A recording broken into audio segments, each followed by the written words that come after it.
രാഹുൽ മാങ്കൂട്ടത്തിൽ തീരുമാനിച്ചിരുന്ന ആ വാർത്താ സമ്മേളനത്തിൽ നിന്ന് പിന്തിരിഞ്ഞിരിക്കുന്നു. അത് രാഷ്ട്രീയ നേതൃത്വത്തിന്റെ കോൺഗ്രസിനടക്കം നേതാക്കളുടെയൊക്കെ ആയി നടത്തിയ ആശയവിനിമയമാകാം അങ്ങനെ ഒരു തീരുമാനത്തിലേക്ക് എത്തിച്ചിരിക്കുന്നത്. അപ്പോൾ എന്താണ് കോൺഗ്രസ് നേതൃത്വം ഇപ്പോൾ യഥാർത്ഥത്തിൽ ഉദ്ദേശിക്കുന്നത്? ഇതൊരു ഇക്കാര്യത്തിൽ ഒരു വ്യക്തത പാർട്ടിക്കെതിരെ അല്ലെങ്കിൽ ഒരു MLA-ക്കെതിരെ ഉയരുന്ന ഈ ആരോപണങ്ങൾ അതിനെ എങ്ങനെ പ്രതിരോധിക്കാനാണ് പാർട്ടി ആലോചിക്കുന്നത്?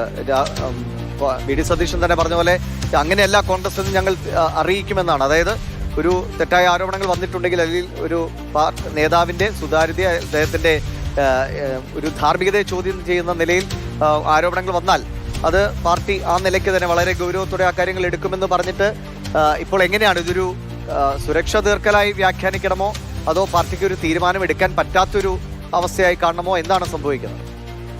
ദിവിഷ, ഇതിൽ ഒരു കാര്യത്തിലും കോൺഗ്രസ് പാർട്ടി ഔദ്യോഗികമായ ഒരു തീരുമാനം എടുത്തിട്ടില്ല എന്ന് വേണം നമുക്ക് മനസ്സിലാക്കാൻ. മാത്രമല്ല, രാഹുൽ മാങ്കൂട്ടത്തിൽ ഈ അവസാന നിമിഷം വാർത്താ സമ്മേളനം മാറ്റി വെച്ചതിന് പിന്നിൽ പാർട്ടി നേതൃത്വത്തിൽ നിന്നൊരു ആശയവിനിമയം ഉണ്ടായിട്ടുണ്ടാകും എന്നുള്ള കാര്യം ഉറപ്പാണ്. കാരണം എടുത്തു ചാടി ഒരു തീരുമാനത്തിലേക്ക് അല്ലെങ്കിൽ ഒരു നിലപാട് പ്രഖ്യാപനത്തിലേക്ക് പോകണ്ട എന്നുള്ളൊരു നിർദ്ദേശം രാഹുൽ മാങ്കൂട്ടത്തിന് ഉറപ്പായിട്ടും ലഭിച്ചു കാണും. കാരണം ഇപ്പോൾ ഈ ഒരു തീരുമാനം വന്ന ശേഷം നമ്മൾ കോൺഗ്രസ് നേതൃത്വത്തിലെ ചില ആൾക്കാരുമായി ബന്ധപ്പെടുമ്പോൾ ലഭിക്കുന്ന സൂചന ഈ രാഹുലിന്റെ രാജിയുമായി ബന്ധപ്പെട്ട ഒരു കൂട്ടായ തീരുമാനം കോൺഗ്രസ് പാർട്ടി എടുത്തിട്ടില്ല. മാത്രമല്ല, അത് UDF-ന്റെ ഘടകകക്ഷികളുമായിട്ടും ആലോചിച്ചിട്ടില്ല. പാലക്കാട് MLA സ്ഥാനത്ത് നിന്ന് രാഹുൽ മാങ്കൂട്ടത്തിൽ രാജിവെക്കണം എന്നുള്ള ഒരു തീരുമാനം സംബന്ധിച്ച് പാർട്ടിയിൽ ഒരു വിധത്തിലുള്ള ആശയവിനിമയവും നടന്നിട്ടില്ല. പക്ഷേ ഇക്കാര്യത്തിൽ VD സതീശൻ ചില മുതിർന്ന നേതാക്കളുമായി ആശയവിനിമയം നടത്തിയിരുന്നു എന്നുള്ള സൂചന ലഭിക്കുന്നുണ്ട്. അത് അദ്ദേഹത്തിന്റെ ഒരു അഭിപ്രായ പ്രകടനം എന്ന നിലയ്ക്ക് രാഹുൽ മാങ്കൂട്ടത്തിൽ രാജിവെച്ച് മാറി നിൽക്കുന്നതാണ് നല്ലത് എന്ന രീതിയിൽ അദ്ദേഹം ചില അഭിപ്രായ പ്രകടനം, അതൊരു പക്ഷേ തന്റെ അനുയായി എന്ന് വിലയിരുത്തപ്പെട്ട രാഹുൽ മാങ്കൂട്ടത്തിന് തന്റെ ഒരു സംരക്ഷണം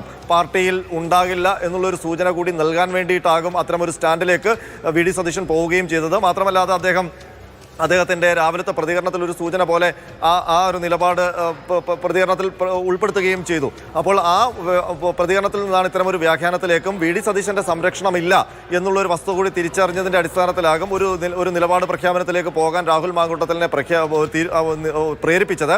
പക്ഷേ കോൺഗ്രസ് നേതൃത്വം അതിപ്പോൾ തൽക്കാലം അങ്ങനെ ഒരു തീരുമാനത്തിലേക്ക് പോകണ്ട എന്നുള്ളൊരു നിലപാടിൽ തന്നെയാകും. കാരണം പാർട്ടിയിലുള്ളിൽ ചർച്ച ചെയ്ത തീരുമാനം. അനന്തൻ തിരികെ എത്താം. CK അഭിലാൽ ഉണ്ട്. അഭിലാൽ, എന്താണ് കൂട്ടിച്ചേർക്കാനുള്ളത്?